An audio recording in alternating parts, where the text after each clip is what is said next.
welcome back to Corporate Classy, but please come correct podcast. I am your host, Alberta Thomas, and I am dreading, but also want to have this conversation that we're about to talk about. But before I get started, I will tell you it is Sunday with my company, with the company I work for. We do a amazing job giving back to the local community. So today, every one of my location gave away backpacks today and made huge events. Listen, I'm a TCC fan all day for all the good that we do. So if you haven't heard about TCC, go check them out. Go to the website. We don't play about the culture, giving back to the community. It's a beautiful thing. And so go check it out. And again, not only that, I've been just thinking August will make 10 years. 10 years I've been with this amazing company. And it's a beautiful thing. And I am so excited. Maybe I should do an episode celebrating the transition, maybe just talking about what that entails. And maybe I can invite somebody on to kind of help me talk through that a little bit. I'm going to see. I gotta see. So today we were doing good. I was at one of my locations. They had the gaming truck out there. We had food. We had ices because you know it's hot as ever in Georgia. What else did we have? Juice, waters, chips, cookies, you name it, we had it.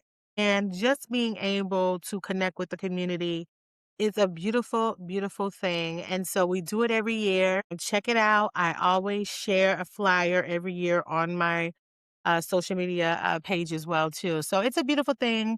I love when we do get back, and I love to be a part of those things. And just shout out to my team. My team put some time in making sure they made an impact with setting things up. And so after I left the event, I came straight home, and some of the things that I've been thinking about, because I just had my birthday. On my birthday, if you know me, I'm doing something dealing with self-care. I never really want to party or anything. It's just sometimes I just want to, it's just a day of relaxation, good food, spa days. I love doing things like that. That's my thing. And so because I had to work on the following day, I just did a spa day and I went to dinner with one of my friends, and it was a beautiful thing. But I don't think people understand or probably realize, if I think about last year, the same time, I found out on my birthday that I was pregnant. I was 3 months pregnant and I was going to be a mama. And so I remember, and it's crazy because I only tell this story to only talk about this story with my friends and my family that knew at the time. I was in Florida. And so it's crazy because I found out I was pregnant right before I left to go to Florida. And I was traveling to Florida for work. And I'm like, I want to make sure. So no one knows, but always used to come a day early because at the time I live in Oregon. So I always came a day early to work because I live so far away. So I got to come all the way back down because I live all the way at the top on the West Coast. And so I always came a day early. So the day going into my birthday, literally, y'all, it was after midnight. I'm in the ER. Just wanted to make sure everything is okay. I was feeling tired. I was feeling short as a breath. And I just need to make sure that pregnancy test that I took at home, that this is actually real, right? And so they did the ultrasound, and I remember the lady telling me like, "My God, you got a little baby in there." And so we did the time and everything like that. And then and she was like, "Yeah, you got a baby. That's why you've been tired." But let me tell you what sparked me to like, maybe I need to take a pregnancy test. When I tell y'all, I was on this vinegar. Now, I've never been pregnant a day in my life. So I was on this vinegar thing. I had addiction to pickles. Anything that was vinegar based, I was eating. I'm like, this is weird. Why do I want pickles? Why do I have a sense of urge for anything like chips? Anything that got vinegar, hot sausage, that's just what I wanted. And so it was that. And man, when I tell you I was tired, I was always sleeping. And for me, if you know me, I don't sleep in the middle of the day. That's not, I never took naps. I was exhausted. I was tired. I was breathing hard. But not only that, I was in the gym heavy. I lost over 30 pounds. And then come to find out, I'm carrying a little button in my tummy. And so I was like, okay. So then I'm like, whoo, I'm having a baby. And I remember prior to when I took a pregnancy test at home, I called my sister. I'm like, oh my God, I'm pregnant. And she was like, y'all, the thing is funny.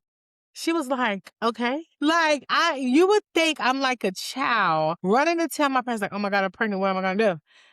And she was like, okay, you're adult. You pregnant. So what? I mean, about time. I'm like, God. And so I was excited. Let me tell you why I was excited, because if you listen to my podcast, I always talk about me doing life a little differently, right? So of course, growing up, I wanted a husband. I wanted to have a family. I wanted to be a wife.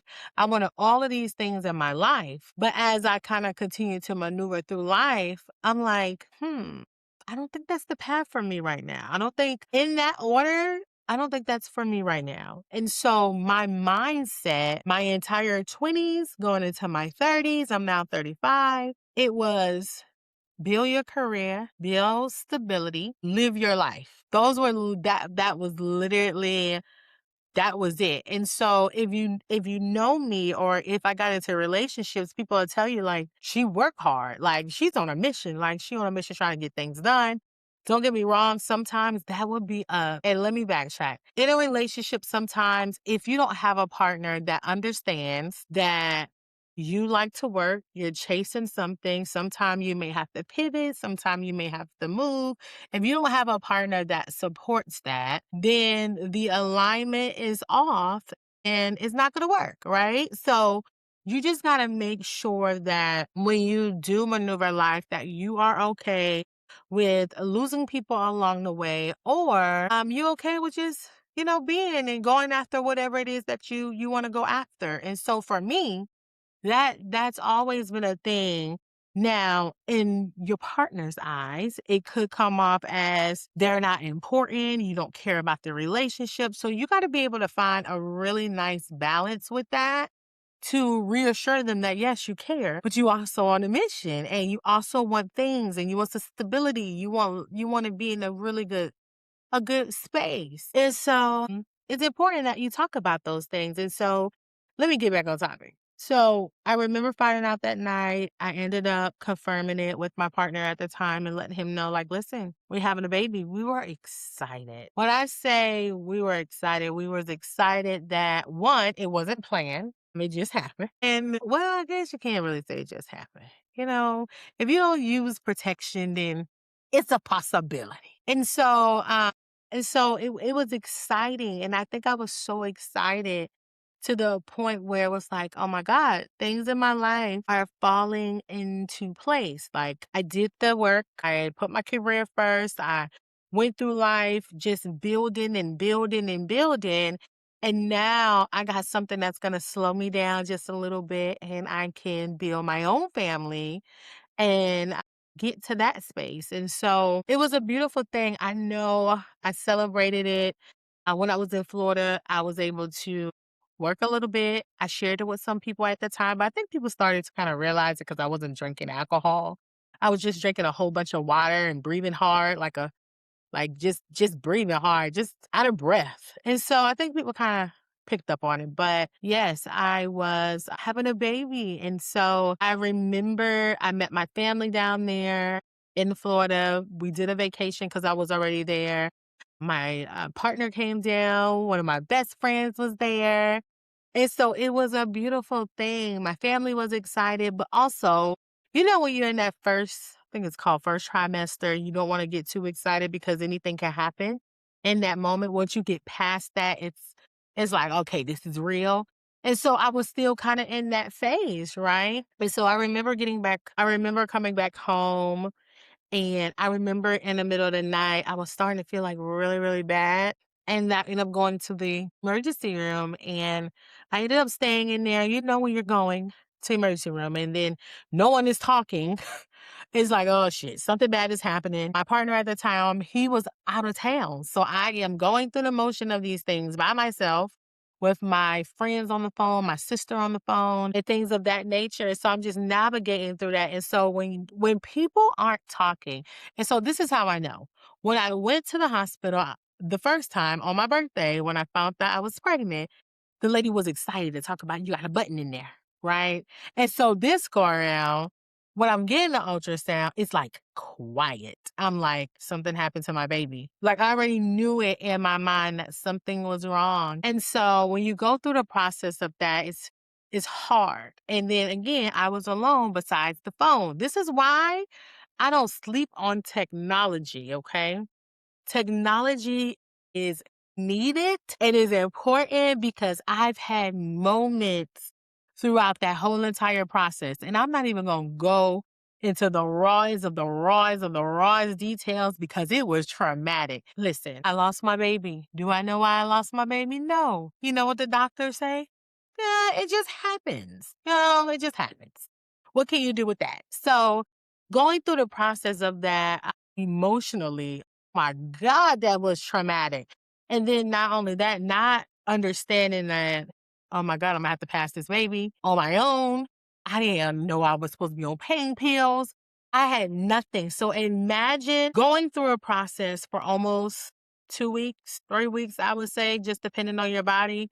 Going through that entire process was fucking traumatic. Yeah, it was a traumatic experience. And if you want to talk about it, call me. I'll talk about it with you if you ever experienced that. But it's crazy that I can talk about it right now because before I couldn't talk about it without being emotional or crying, or I didn't talk about it at all.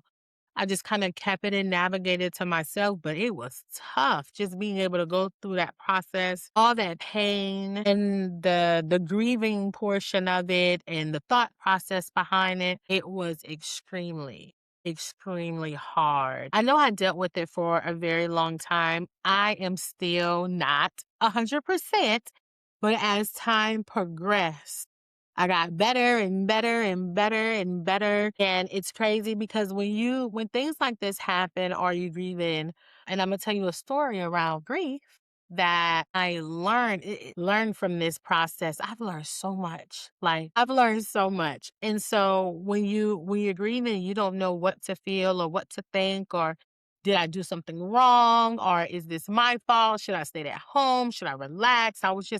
I was on go. So it's like you're trying to navigate through blaming yourself for the reason your baby is no longer here. And that's not the case, right? And so I didn't understand then, but I understand now, if that makes sense. But I want to back up a little bit before I tell you the lesson in that, right? So some of the lessons that I've learned too is that sometimes life is not always guaranteed. And so I stopped putting off the people that I love, right? And so it makes you realize that the people that you love, you want to make sure you take time and you want to care for them and you want to be there for them. And I would tell you, I was the friend. Let me tell you what kind of friend I was, because I'm not that friend anymore. I was the friend who didn't understand how to process things if there was someone close to me that passed away or if someone close to me was grieving, right? I didn't want to be that person to say, I'm sorry that that's happening or it's going to be okay. I don't like that stuff. That stuff, when people say that, it bothers me because no, I don't like the generic responses, so I try my best not to give that, right? My responses are more so like, how can I support you? What is it that I can do for you in this moment? Maybe it's a hug or whatever the case may be, but I couldn't really like be that friend.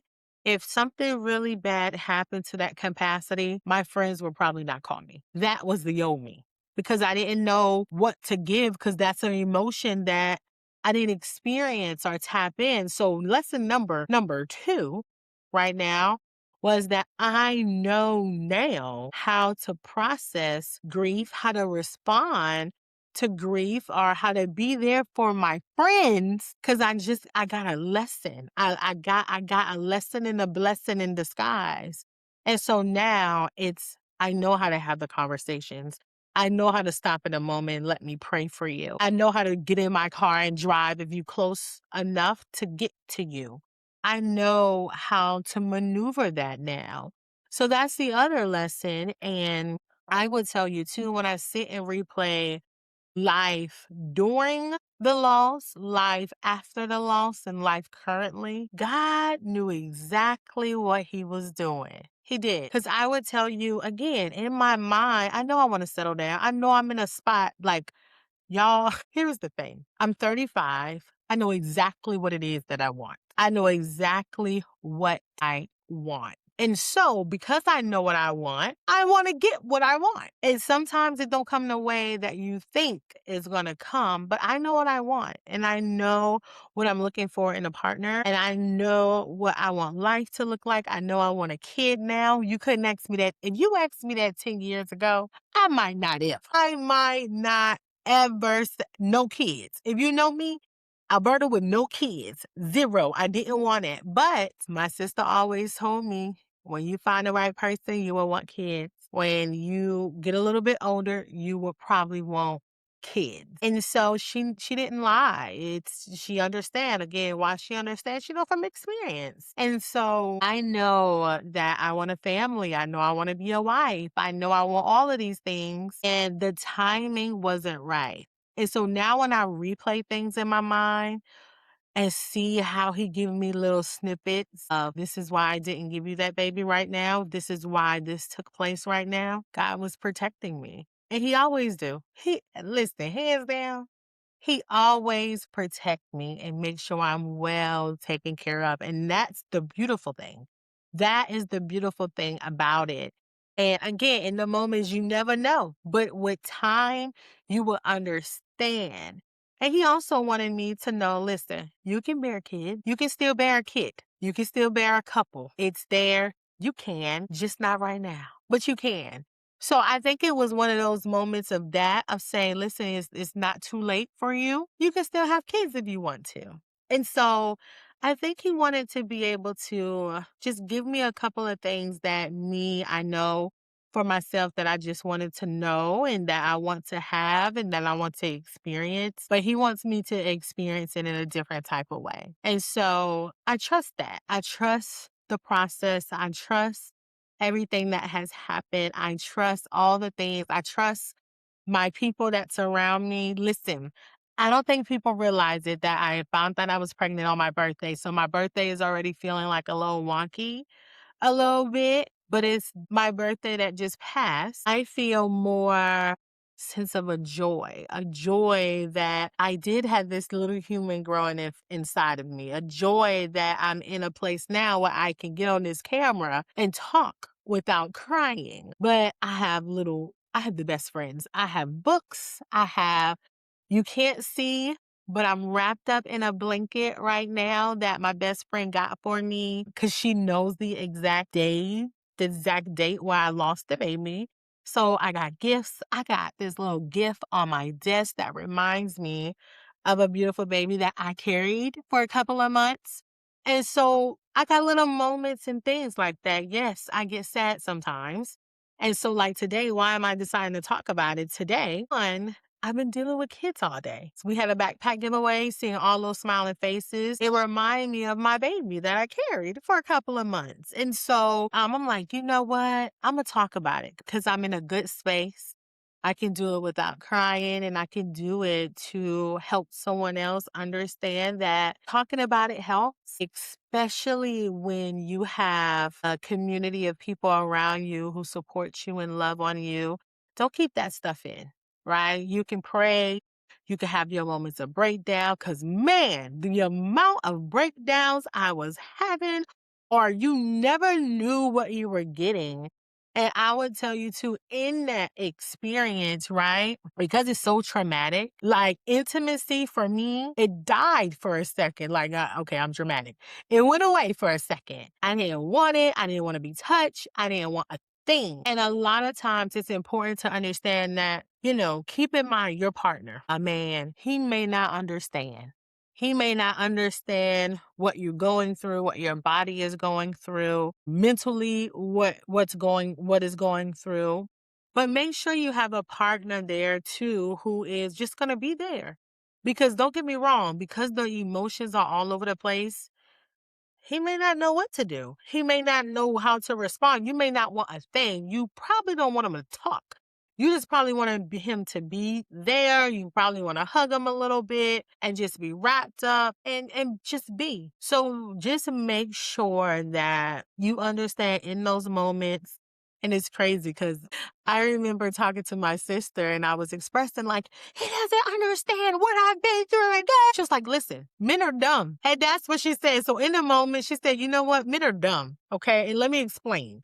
And so I immediately started laughing and I'm like, you're right. You're right. You're right. You got a point there. And so understand that men are not going to process things like you, but also it's still okay to have a partner that can be there for you, who can hug you, who can make sure you have everything you need, that you're comfortable, that they're just there. That's important. Making sure your partner is there. And if he's not there, guess what? You might want to look for another partner because he got to show up. He has to show up. But understand it. Don't rush. Don't rush your healing process. Don't rush when you want to move on. Don't rush any of that. Process all the things you need to process. And because of this experience, this experience that I went through, I'm already soft, but I'm a little softer. My heart is a little more softer and a little understanding. I have more compassion. My God. I hug longer than normal. I appreciate all the moments. I don't care if it's small. I was already an intentional person, but I'm very intentional. When I say, from everything that I say out my mouth to what I do, to what I pay attention to, I just think about all the ways of how this experience has made me a little softer. And I would tell you this, I had a short time with my baby. But those probably was some of the amazing weeks after finding out that I was having a baby. But it's not over, I will be able to have a baby another time when the time is right for me to give birth. And so I would tell you, one of the things I've gotten, one of my friends bought me this book because I remember the very first time where the day I lost the baby on. I didn't know how I was going to feel. I didn't. Some people forget and try to forget. Some people still have a hard time. But for me, I still think about it. It's still on my mind. It's just a lot. And so I have this book, me. And in that moment, I read some of the things at that book and the way I was able to process it, even if I'm crying or whatever the case may be, that was a little hard. Another day that was hard was Mother's Day. My first Mother's Day that where I would have gave birth was this year, in February. So me not being a mother in that moment, that was hard. But outside of that, that day I processed and spent a lot of time by myself. I was in Oregon, so I remember going to the waterfall and just breathing in all that crispy, fresh air.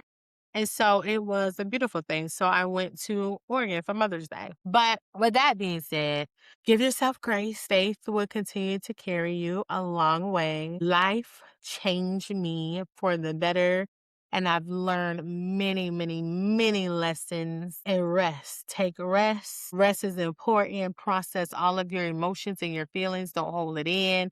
Don't act tough. Whatever comes out, how it comes out, and it looks a mess, it's ugly, it don't even matter. Process whatever it is that you need to process. And so I wanted to be able just to kind of talk about my journey with that a little bit. Not too much, but if you want to go a little bit deeper, call my phone. I'll go a little bit deeper and give you some of the traumatic moments or how I process this or how I process that. I'll do that too. And so thank you. Thank you for all of my supporters. Man, listen, I got almost 200 listeners within the first 7 days. Okay. So thank you for listening. Is that how they do the heart? Thank you. Thanks for listening. It's only going to get better. I'm going to continue to open up. You're going to see me at some point, and not just me. You're going to see somebody else on here. And I'm going to continue to create this space of vulnerability, honesty, transparency, the real deal. Okay? Until next time, peace.